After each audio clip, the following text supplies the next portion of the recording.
Kaixo, etorri naiz, eta kuadrao esan duko dizu. Kuadrao egina izan da erdi mailako ziklo batean elektrizitate arlokoan lehenengo urtean.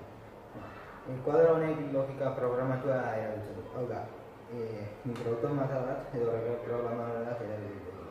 Baita ere segurtasuna handitzeko, segurtasuneko regla jarri du bisetarekin batera funtzionatuko zuena.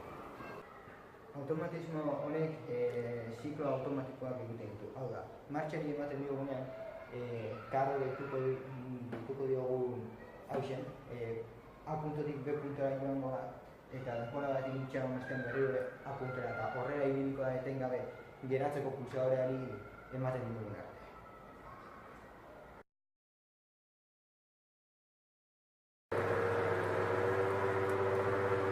Azken zikloaren ikusten dugu bezala, argi berdea lehen zegoen orain barrarka zita, hori da seinale bat azkeneko zikloaren dagoela.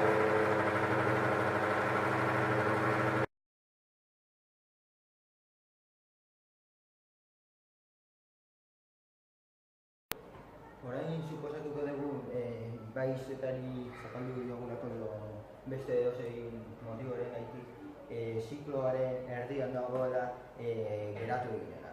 Kasu horretan ezin da automatikoki segitu, zergatik A puntuan egon behar da automatiko funtzionatu ahal izateko.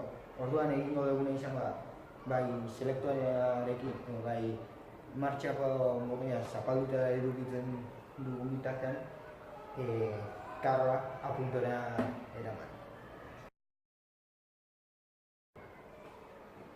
Ikusi dugun bezala zeta zapaltzea askotan argi gorri piztu da eta automataren pantailari gorriz jarri dugu zegoen.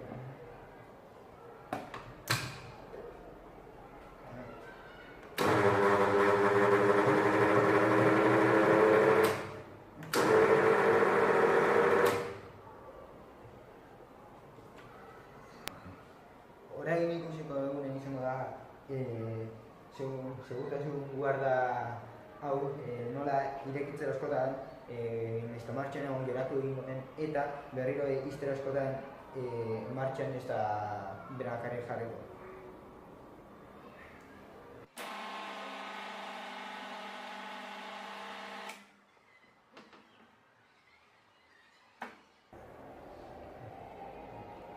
Guarda ixtera askotan ikusi dugu argi naranja itzali egin dela, baina ez da martxan jarri.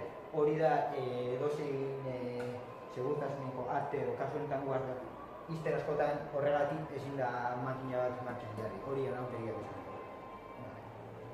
Orain ikusiko duguna da martxan jartzeko bai martxako pulsadoreari eman behar dio, baina ez da beharrezkoa A punturaino eramatea martxan jartzeko kasu honetan.